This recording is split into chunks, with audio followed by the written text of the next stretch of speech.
జయ జయ స్వామి జయ జయ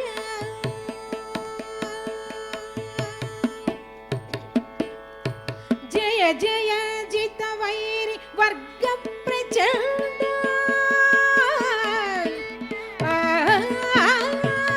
జయ జయ జిత వైరి వర్గ ప్రచండ జయ జయ గజముఖ జయ వక్రతుండ జయ జయ జిత వైరి వర్గ ప్రచండ జయ జయ గజముఖ జయ వక్రతుండ జయ జయ స్వామి జయ జయ జయ జయ స్వామి జయ జయ జయ జయ స్వామి జయ జయ జయ జయ స్వామి జయ జయ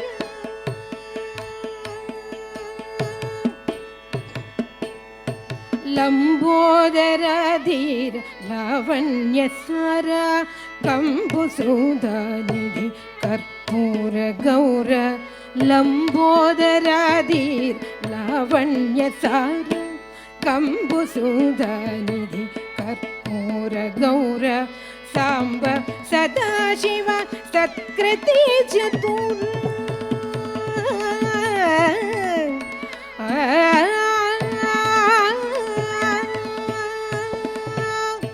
సాంబ సదాశివ సత్కృతి చతుర సాంబ సదాశివ సత్కృతి చతుర సామవేద రూప సకలాధర సాంబ సదాశివ సత్కృతి చతుర సామవేద రూప సకలాధర సామవేద రూప సకలాధర జయ జయ స్వామి జయ జయ జయ జయ స్వామి జయ జయ జయ జయ స్వామి జయ జయ జయ జయ స్వామి జయ జయ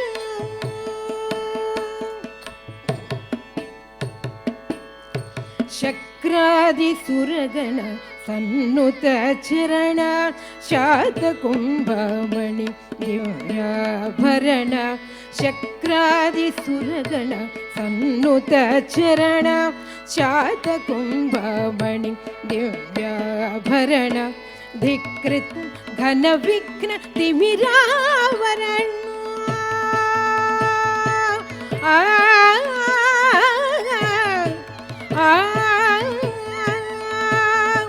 ధికృత ఘన విఘ్న తిమిరావరణ ధికృత ఘన విఘ్న తిమిరావరణ ధీర నారాయణ తీర్థ సుకరణ ధికృత ఘన విఘ్న తిమిరావరణ ధీర నారాయణ తీర్థ సుకరణ ధీర నారాయణ తీర్థ సుకరణ జయ జయ స్వామి జయ జయ జయ జయ స్వామి జయ జయ జయ జయ స్వామి జయ జయ జయ జయ స్వామి జయ జయ జయ జయ స్వామి జయ జయ జయ జయ స్వామి జయ జయ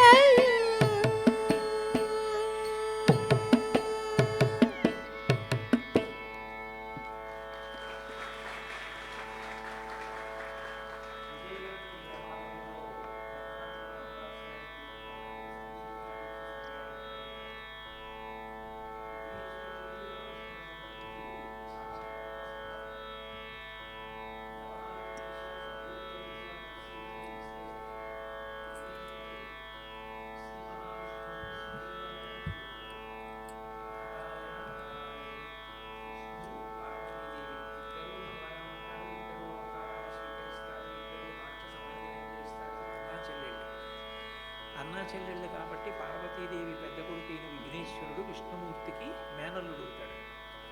పైగా రామావతారానికి విఘ్నేశ్వరుడికి గొప్ప అనుబంధం. ఇప్పటికీ ఉప్పూరు అని ఒక క్షేత్రం ఉంది. ఆ క్షేత్రంలో కేవలం ఒక తాటాకుల పాకలో ఉంటాడు విఘ్నేశ్వరుడు. ఎండకి వానకి ఆయన ఇబ్బందులు పడుతూ అట్లాగే ఉంటాడు. అట్లా ఉండడానికి కారణం ఏమిటి అంటే సీతాన్వేషణం చేస్తూ రామచంద్రమూర్తి సేతువు కట్టడానికి సిద్ధమవుతున్న సమయంలో అక్కడ ఉన్న విఘ్నేశ్వరుణ్ణి చూశారు. చూసి ఆదౌ పూజ్యో గణాధిప, ఆయన అనుగ్రహం లేకుండా కార్యం సిద్ధించదు కాబట్టి విఘ్నేశ్వరుణ్ణి మేనల్లుడిగా కాకుండా పరబ్రహ్మంగా దర్శించారు. కానీ విఘ్నేశ్వరుడు నా మేనమామ ఇంత కష్టంలో ఉన్నాడు, అత్తకి దూరం అయి ఉన్నాడు, అత్తని అన్వేషిస్తున్నాడు, సేతుబంధనం చెయ్యాలనుకుంటున్నాడు, మామయ్య ఇంత కష్టంలో ఉంటే నేను ఇక్కడ దేవాలయంలో ఉండి భోగాలు అందుకోనని ఆయన కూడా ఒక తాటాకుల పాకలో ఉండిపోయాడు. ఇప్పటికీ కూడా ఉప్పూరు క్షేత్రానికి వెడితే అక్కడ ఒక పాకలో కనపడతాడు విఘ్నేశ్వరుడు. రాముడికి వినాయకుడికి అంత గొప్ప అనుబంధం. రాముడి గురించి ఏదైనా కార్యక్రమం చేస్తే వినాయకుడు ఎంతో ప్రసన్నుడవుతాడు. అందుకని విఘ్నేశ్వర దేవాలయంలో రామదాసు గారి కీర్తనల మీద వ్యాఖ్యాన కార్యక్రమాన్ని చేపట్టడం జరిగింది. రామదాసు గారి యొక్క వైభవం గురించి తెలియని వారు ఉండరు. యోగరతో వా భోగరతో వా సంగరతో వా సంగవిహీన యస్య బ్రహ్మణి రమతే చిత్తం నందతి నందతి నందత్యేవా అంటారు. కొందరు కారణజన్ములు, వారికి అంత దృఢమైనటువంటి భక్తి ఏర్పడుతుంది. వారికి కష్టం రానివ్వండి, సుఖం రానివ్వండి, భోగంలో ఉండనివ్వండి, యోగంలో ఉండనివ్వండి, 10 మందితో కలిసి ఉండనివ్వండి, కారాగారంలో ఒక్కరే ఉండనివ్వండి, వాళ్ళు మాత్రం భగవన్నామ సంకీర్తనాన్ని విడిచిపెట్టరు. భగవంతుడి యొక్క అనుబంధానికి మనసులో దూరం కారు. వారి సంతోషం అంతా భగవంతుడితో ముడిపడిపోయి ఉంటుంది. అటువంటి కారణజన్ముడైనటువంటి వ్యక్తి రామదాసు గారు. ఆయన ఈ ప్రాంతంలో భద్రాచల దేవాలయంతో అంత గొప్ప అనుబంధాన్ని పొంది ఉండడం, తెలుగులో అన్ని కీర్తనలు రచించడం, విశేషించి రామచంద్రమూర్తి యొక్క తత్వాన్ని, సీతమ్మ తత్వాన్ని అంత బాగా ఆ కీర్తనల్లో ఆవిష్కరించడం, ఆయన భక్తి, ఆయన పొంగు ఆ కీర్తనల్లో పరిశీలిస్తుంటే ఎంతో ఆనందంగా ఉంటుంది. శంకరాచార్యులు వారి శివానంద లహరి చేస్తూ ఆనందాశ్రుభిరాతనోతి పులకం నైర్మల్యతశ్చాదనం వాచాశంఖముఖస్థితైశ్చ జఠరాపూర్తిం చరిత్రామృతైః రుద్రాక్షైర్భసితేన దేవవపుషో రక్షాం భవద్భావనాపర్యంకే వినివేశ్య భక్తి జననీం భక్తార్భకం రక్షతి అంటారు. ఒక శిశువుని తల్లి ఊయలలో పడుకోబెట్టి ఎట్లా ఊపుతుందో, ఆ తల్లి పాట పాడుతూ ఊయల ఊపుతుంటే బిడ్డడు ఎంత హాయిగా నిద్రపోతాడో, భక్తి అన్న తల్లి నిరంతరం భక్తి భావనలనే ఊయలలో ఊపుతూ భక్తుడు సేద తీరేటట్టుగా చేస్తుంది. అటువంటి గొప్ప భక్తి తత్పరులు రామదాసు గారు. అటువంటి రామదాసు గారిని నిరంతరం రాముడు పొదివి పట్టి కాపాడాడు. అందుకే షేరు బియ్యంలో 2 షేర్ల ఉప్పు కలిపి అన్నం వండి ఆయనకి పెడితే ఆ ఉప్పు అన్నం రామచంద్రమూర్తికి నైవేద్యం చేసి ఆయన కీర్తన పాడి తినడం మొదలు పెడితే క్షీరాన్నంగా మారిపోయేది. క్షరాన్నము అంటే ఉప్పన్నం, క్షరాన్నము క్షీరాన్నముగా మారేది.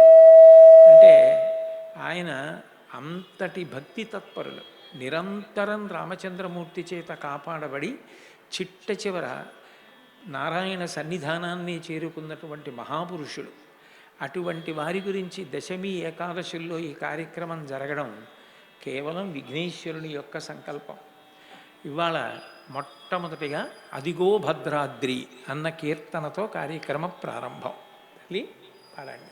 అదిగో భద్రాద్రి గౌతమి ఇదిగో చూడండి, అదిగో భద్రాద్రి గౌతమి ఇదిగో చూడండి, అదిగో భద్రాద్రి గౌతమి ఇదిగో చూడండి, అదిగో భద్రాద్రి గౌతమి ఇదిగో చూడండి, అదిగో భద్రాద్రి గౌతమి ఇదిగో చూడండి, అదిగో భద్రాద్రి గౌతమి ఇదిగో చూడండి.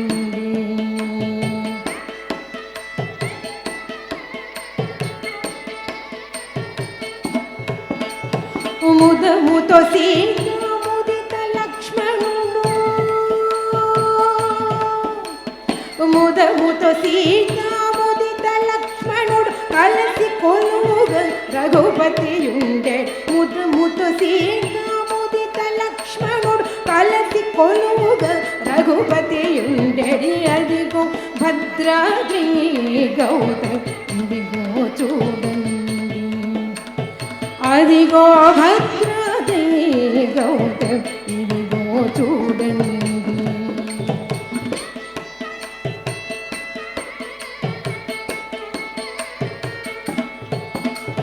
చారు స్వర్ణ ప్రాకార గోపురం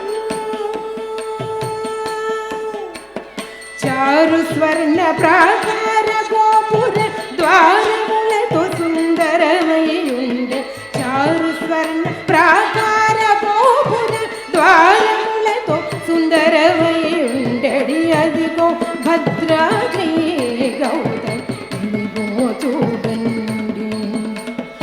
అదిగో భద్రాద్రి గౌతమి ఇదిగో చూడండి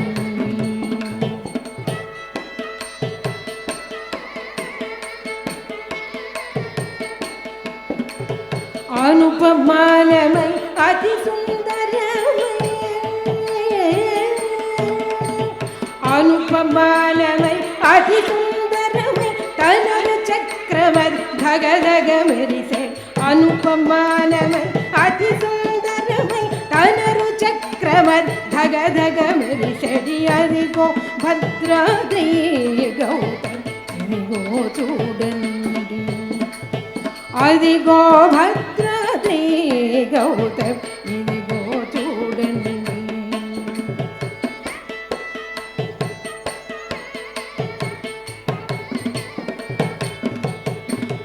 కలియుగమందున వైకుంఠము కలియుగమందున వైకుంఠం అలరుచున్నది నయముగ మ్రోక్కుడి కలియుగమందున వైకుంఠం అలరుచున్నది నయముగ మ్రోక్కుడి అదిగో భద్రాద్రి గౌతమి ఇదిగో చూడండి అదిగో భద్రాద్రి గౌతమి ఇదిగో చూడండి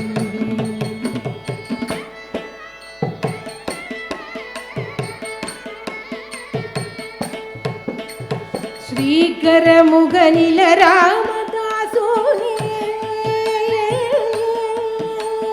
శ్రీకరముగనిల రామదాసుని ప్రాకటముగ బ్రోచే ప్రభువాస శ్రీకరముగని రామదాసుని ప్రాకటముగ బ్రోచే ప్రభువాసం శ్రీకరముగని రామదాసుని ప్రాకటముగ బ్రోచే ప్రభువాసము అదిగో భద్రాద్రి గౌతమి ఇదిగో చూడండి అదిగో భద్రాద్రి గౌతమి ఇదిగో చూడండి గౌతమి ఇదిగో చూడండి గౌతమి ఇదిగో చూడండి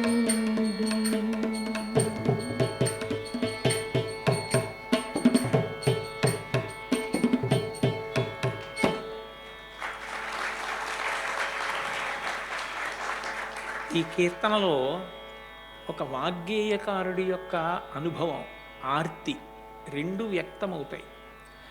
ఇందులో క్షేత్రాన్ని స్తుతి చేస్తున్నారు. రామచంద్రమూర్తిని సీతమ్మని లక్ష్మణస్వామిని స్తుతి చేసినప్పటికీ ప్రధానంగా క్షేత్రస్థుతి.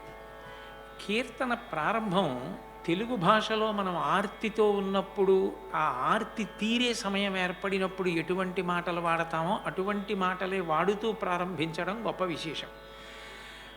జీవితంలో సముద్రాన్ని ఎప్పుడు చూడని వ్యక్తి ఉంటాడు. సముద్రం చూడాలి అని అనుకున్నాడు అనుకోండి, చాలా కాలంగా హైదరాబాదులో ఉండిపోయి సముద్రం చూడాలని విశాఖపట్నం వెళ్ళాడు అనుకోండి. వెళ్ళి విశాఖపట్నంలో సముద్రం ఎక్కడా సముద్రం ఎక్కడా సముద్రం ఎక్కడా అని ఆర్తి పొందుతుంటే కనపడుతుందో అంటూ తీసుకెడుతున్నారనుకోండి. అకస్మాత్తుగా ఎదురుగుండా పెద్ద జలనిధి, సముద్రం కెరటాలు, అందులో ఓడలు కనపడ్డాయనుకోండి. అదిగో సముద్రం అన్నప్పుడు అతనిలో ఎంత ఆనందం ఉంటుందో. అదిగో సముద్రం, ఇదిగో ఓడ అన్నప్పుడు అతను అన్నాళ్ళ ఆర్తి, ఇప్పుడు పొందిన అనుభవం ఎలా వ్యక్తం అవుతుందో రామదాసు గారి యొక్క కీర్తన కూడా అంత ఆనందాన్ని వ్యక్తం చేస్తూ ప్రారంభమైంది. అదిగో భద్రాద్రి అంటే దూరం నుంచే ఆ కొండని చూసి ఆయన మురిసిపోతున్నారు. అదిగో భద్రాద్రి, ఇదిగో గౌతమి. ఇక్కడ గోదావరి ప్రవహిస్తోంది. అదిగో కొండ మీద రామచంద్రమూర్తి వెలిసి ఉన్నాడు. ఆ కొండయే భద్రాచలం. అదిగో భద్రాద్రి, గౌతమి ఇదిగో చూడండి. ఆయన దృష్టిలో కేవలము క్షేత్రమే కాదు, వైకుంఠాన్ని కన్నులతో చూడాలని కోరుకునే వాళ్ళు ఉంటారు. కానీ వైకుంఠాన్ని అందరూ కన్నులతో చూడలేరు. రామదాసు గారి దృష్టిలో వైకుంఠం భూమి మీదకి దిగి వస్తే అదే భద్రాచల క్షేత్రం. అందుకని ఈ కన్నులతో వైకుంఠాన్ని నువ్వు చూస్తున్నావు. మాంసచిక్షువులతో వైకుంఠాన్ని చూడడం అన్నది సాధ్యం కాదు. దివ్య చక్షువుల చేత వైకుంఠాన్ని చూడాలి. కానీ మాంసచిక్షువులతో వైకుంఠాన్ని చూస్తున్నావు, ఎంత గొప్ప విషయం. ఆ రెండిటికి అభేదం చేశారు. అందుకే దాశరథి శతకం చేసినప్పుడు కూడా శ్రీరమ సీతగాగ నిజసేవక బృందము వీర వైష్ణవాచార జనంబుగాగ విరజానది గౌతమిగాగ వికుంఠమున్నారయ భద్రశైల శిఖరాగ్రముగాగ వసించు చేతనోద్ధారకుడైన విష్ణుడవు దశరథి కరుణాపయోనిధి అంటారు. వైకుంఠమే భద్రాచల క్షేత్రం అయితే అక్కడ వైకుంఠంలో ప్రవహించేటటువంటి విరజానదియే ఇక్కడ గోదావరి నదిగా ప్రవహిస్తోంది. అక్కడ నిన్ను ఎప్పుడూ విడిచిపెట్టని నిత్యానపాయని అయిన లక్ష్మీదేవియే ఇక్కడ సీతమ్మగా నీ పక్కన కూర్చుని వామాంకస్థిత జానకీ పరిలసత్కోదండ దండంకరే చక్రం చోర్ధ్వకరీడబాహుయుగళే శంఖం శరం దక్షిణి బిభ్రాణం జలజాతపత్రనయనం భద్రాద్రి మూర్ధ్నిస్థితం కేయూరాది విభూషితం రఘుపతిం సౌమిత్రియుక్తం భజే అని ఎడమ పక్కన సీతమ్మని లక్ష్మణస్వామిని కూడుకుని విలిసినటువంటి ఆ రాముడు ఆ భద్రాచల క్షేత్రాన్ని చూస్తూనే ఆయన నేను మాంసచక్షువులతో వైకుంఠాన్ని చూస్తున్నాను. ఎంత ఆశ్చర్యం, ఎంత ఆనందం. ఎన్ని కోట్ల జన్మల పుణ్యం ఉంటే ఇలా చూడగలుగుతాను. అందుకని అదిగో భద్రాద్రి, ఇదిగో గౌతమి చూడండి. ఎంత గొప్ప విషయం. మీరు కూడా చూడండి. అంటే పక్కనున్న వాళ్ళతో ఆ ఆనందాన్ని వ్యక్తం చేస్తే ఎలా మాట్లాడతారో కీర్తన అట్లాగే పడిపోయింది. అంటే పక్కన ఎవరితోటో భద్రాచల క్షేత్రం గురించి మాట్లాడినట్టుగానే కీర్తన పల్లవి ప్రారంభం అవడం వాగ్గేయకారుడి మనసులో పొంగినటువంటి పొంగు, ఆ పొంగు అక్షర రూపాన్ని పొంది పల్లవిగా మారింది.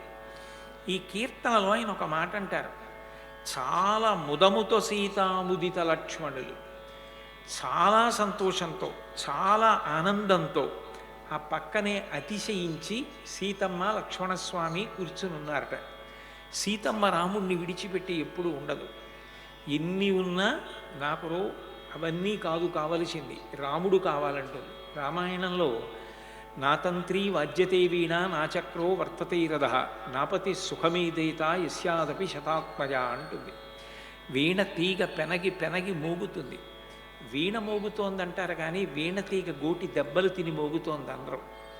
రథచక్రాలు ముళ్ళల్లో రాళ్లల్లో పడి నడిచి వెడతాయి, రథచక్రాలు విడుతున్నాయి అనరు, రథం విడుతోందంటారు. నిద్ర లేచేటప్పటికీ ఇల్లాలు కాలు మంచం మించి కింద పెడుతుంటే అమ్మ కాళ్ళు నేల మీద పెట్టి కందిపోకూడదని అమ్మ అరికాళ్ళు అరిచేతులలో వేయించి నడిపించగలిగిన 9 కుమారులు ఉన్నప్పటికీ కూడా అంతమంది కొడుకుల వలన కలిగే సుఖం కన్నా భర్త వలన కలిగే సుఖం ఎక్కువ రామా, నిన్ను విడిచిపెట్టి నేను ఉండలేనంటుంది సీతమ్మ. కష్టం నీది, కీర్తి నాది, నీకు ఇల్లాలినవడం నాకు గొప్ప అంటుంది. ఆమెకి కావలసింది ఏమిటంటే ఎప్పుడూ రాముడితో కలిసి ఉండాలి. అది కష్టమా అన్నది ఆవిడకు ఉండదు. అందుకే సుమంత్రుడు అయోధ్యకాండలో బాలేన రమతే సీత బాలచంద్ర నిభానన రామ రామే హెతీనాత్మ విజనేపి వనేసతి అంటాడు. తల్లిదండ్రులు అక్కడ కూర్చుంటే ఓ ఉద్యానవనంలో పిల్ల ఎంత సంతోషంగా ఆడుకుంటుందో రాముడు అక్కడ కూర్చుని ఉంటే సీతమ్మ అట్లా ఆడుకుంటుంది. ఆవిడికి రాజ్యం పోయిందని కానీ అరణ్యవాసం చేస్తున్నామని కానీ ఏమి బాధ లేదు, రాముడు ఉంటే చాలు. పక్కన రాముడు దగ్గరగా తగులుతూ వామాంకస్థిత జానకీ పరిలసత్ అలా కూర్చుని ఉంటే సీతమ్మకి పరమ సంతోషం. అందరం రాముణ్ణి సీతమ్మని చూసి నమస్కారం చేస్తాం. కానీ రాముడి పక్కన అట్లా కూర్చున్నటువంటి సీతమ్మ ముఖంలో ఉన్న సంతోషాన్ని చూడగలిగినటువంటి వాగ్గేయకారుడు రామదాసు గారు. ఎంత సంతోషంగా ఉందో మా అమ్మ రాముడి పక్కన కూర్చుని ఆయన అలా పట్టుకుని దగ్గరగా తీసుకుని ఉంటే. ఇక లక్ష్మణస్వామి నిజానికి నారాయణుడిగా మొట్టమొదట భద్రాచలం మీద వెలిసినా కాదు కాదు నాకు రాముడిగా కనపడమని అడిగినప్పుడు పక్కన సీతమ్మని మాత్రమే ఉంచుకోవడం కాదు, ఆ అవతారంలో తమ్ముడుగా వచ్చిన లక్ష్మణస్వామిని విడిచిపెట్టకుండా పక్కన కూర్చోబెట్టుకున్నాడు. ఎంత ప్రీతియో రామావతారం గురించి బాలకాండలో వాల్మీకి మహర్షి ఒక మాట అంటారు, నచతేన వినా నిద్రాం లభతే పురుషోత్తమ మృష్ణమన్న ముపానీత నచ్నామి నచతం వినా అంటారు. ఎంత ఆకలేసిన రాముడికి ఎంత మధుర పదార్థం తెచ్చి అక్కడ పెట్టినా పక్కన లక్ష్మణస్వామి లేకపోతే ఆకలి వేసినట్టు ఉండదు, తినట్ట. ఎంత నిద్ర వచ్చి ఆవలింతలు వస్తున్నా పక్కన లక్ష్మణస్వామి లేకపోతే నిద్ర పట్టదుట. రాముడికి అన్నిటి యందు పక్కన లక్ష్మణుడు ఉండాలి. లక్ష్మణుడికి ఉండాలి అంటే రాముడు ఉండాలి. రాముడు లేకుండా లక్ష్మణుడు ఉండలేడు. అయోధ్యకాండలో చెప్పుకుంటాడు, అన్నయ్య నచ సీతా త్వయాహీనా నచాహమపి రాహవా ముహూర్తమపి జీవావో జలన్మధ్య వివాధృతౌ అంటాడు. నువ్వు అయోధ్యకి వెళ్ళమని నాకు చెప్తున్నావు, అరణ్యవాసం మానేసి అమ్మల్ని సేవించమంటున్నావు, కానీ ఈ మాట సీతమ్మకి చెప్పలేదు, ఎందుకంటే సీతమ్మ నిన్ను విడిచిపెట్టి ఉండలేదు కనుక. కానీ నన్ను వెళ్ళమంటున్నావు, కానీ అన్నయ్య నిన్ను విడిచిపెట్టి నేను ఉండలేను. ఎంతసేపు ఉంటాను అంటే బాగా లోతుగా ఉన్నటువంటి ఒక సరోవరంలో ఆడుకుంటున్న చేపని చేతితో పట్టుకుని తీసి ఒడ్డున పారేస్తే ఒంటికి తడి ఉన్నంతసేపు మాత్రమే గిలగిలా కొట్టుకుని తడి ఆరిపోయిన తరువాత మరణించినటువంటి చేపలా వెనక్కి తిరిగి చూస్తున్నప్పుడు నువ్వు ఎంతసేపు కనపడతావో అంతసేపే ప్రాణాలతో ఉంటాను తప్ప నువ్వు కనపడకపోతే నేను బ్రతకలేనన్నయ్యా అని చెప్పుకున్నవాడు లక్ష్మణస్వామి. నిజానికి త్రేతాయుగం అయిపోయి ద్వాపరయుగం అయిపోయి కలియుగం అయిపోయి భద్రాద్రి తపస్సు చేస్తే వెలిసినటువంటి రాముడు సీతమ్మని పక్కన ఉంచుకోవడం కాదు, ఆ అవతారంలో కూడా లక్ష్మణస్వామిని మాత్రం విడిచిపెట్టకుండా పక్కన ఉంచుకున్నప్పుడు లక్ష్మణుడు ఎంత పొంగిపోయాడు. ఇప్పుడు కూడా నన్ను వదలలేదు మా అన్నయ్య, ఈ అవతారంలో కూడా. కలియుగం వచ్చినా నా మీద ప్రేమ అంతే. అందుకని ముదముతో సీత ముదిత లక్ష్మణులు ఆ కలిసి కొలువుగా రఘుపతి ఉండెడి. ఆయనతో కలిసి ఆ పీఠం మీద కూర్చున్నటువంటి ఆ సీతారామ లక్ష్మణులు ఎంత సంతోషంగా ఉన్నారో. భక్తుడి కోరిక తీర్చగలిగానని ఆ రాముడు ఎంత పొంగిపోతున్నాడు. ఇక్కడ సాక్షాత్ వైకుంఠ శబ్ద ప్రయోగం చేశారు కీర్తనలో.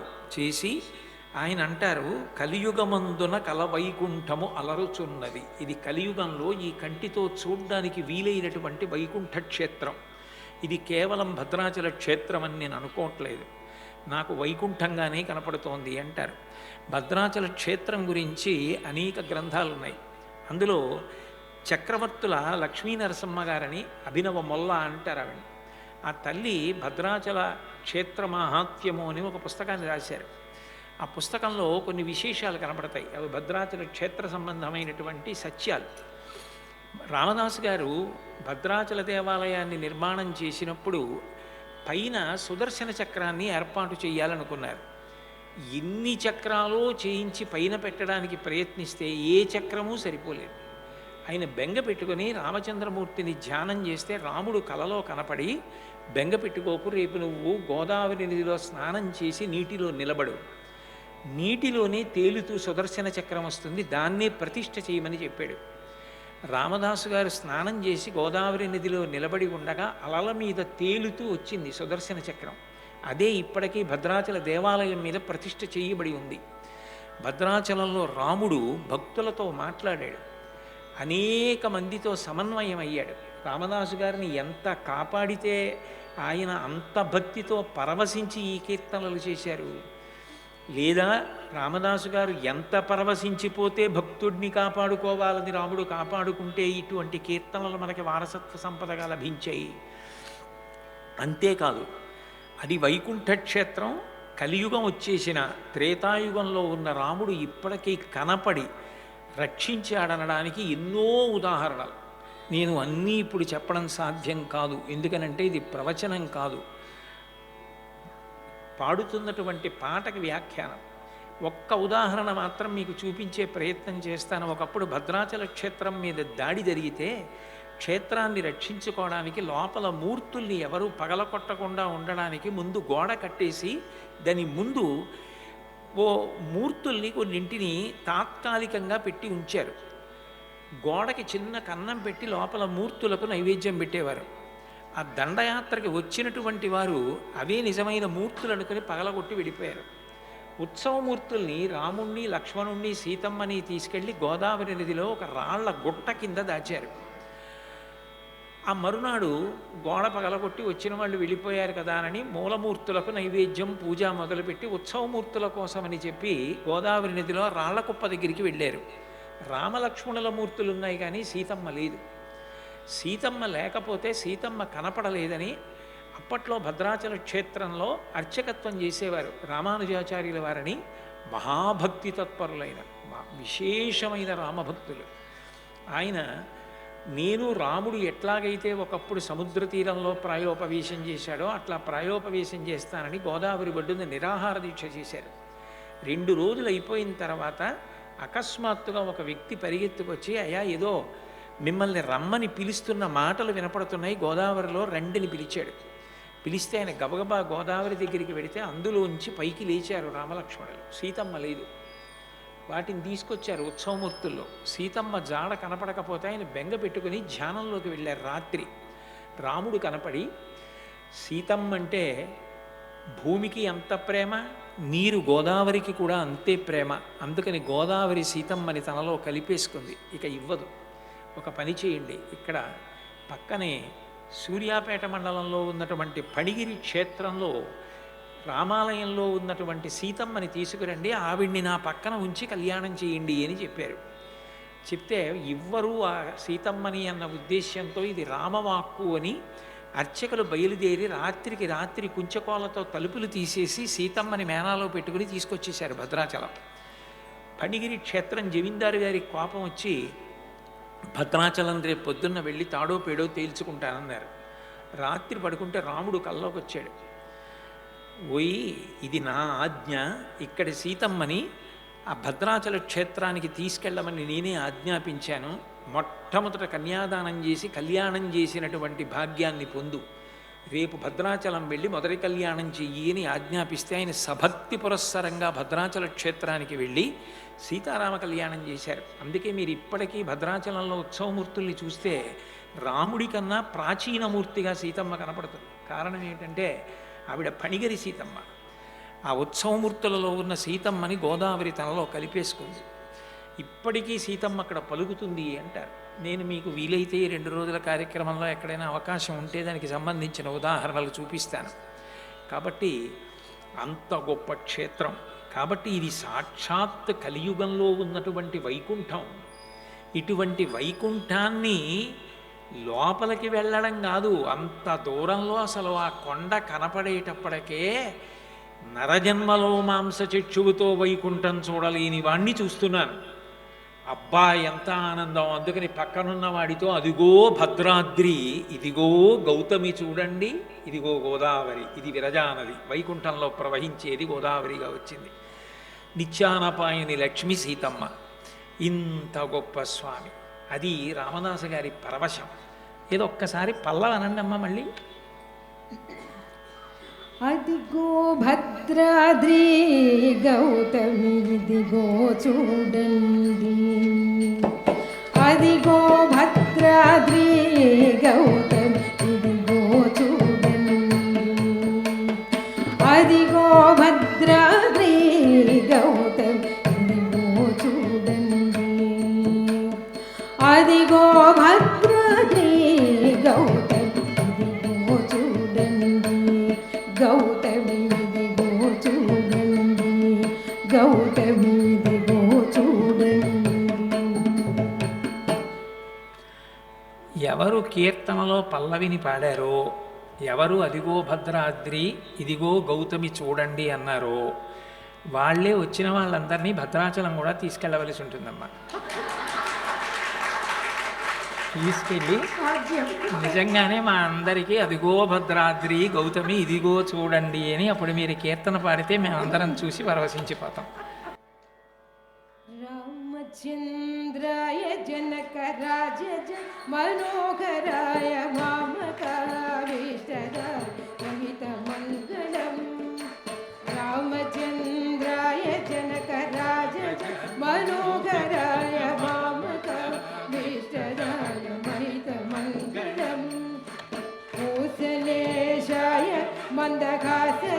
मन्दहासदासपोषणाय वासवादिविनुत सद्मराय मङ्गलम् कोसलेशाय मन्दहासदासपोषणाय वासवादिविनुत सद्मराय मङ्गलम् विमलरूपाय विविध वेदान्तवेद्याय सुमुखचित्तकामिताय शुभदमङ्गलम् विमलरूपाय विविध वेदान्तवेद्याय सुमुखचित्तकामिताय शुभदमङ्गलम् रामदासाय मृदुल हृदय कमलवासाय स्वामी भद्रगिरिवराय सर्वमङ्गलम् रामदासाय मृदुल हृदय कमलवासाय स्वामी भद्रगिरिवराय सर्वमङ्गलम् रामचन्द्राय जनकराज मनोहराय मामकाभितराय मङ्गलम् रामचन्द्राय जनकराज मनोहराय मामकाभितराय मङ्गलम् मामकाभितराय मङ्गलम् मामकाभितराय मङ्गलम् महितमङ्गलम् महितमङ्गलम् महितमङ्गलम्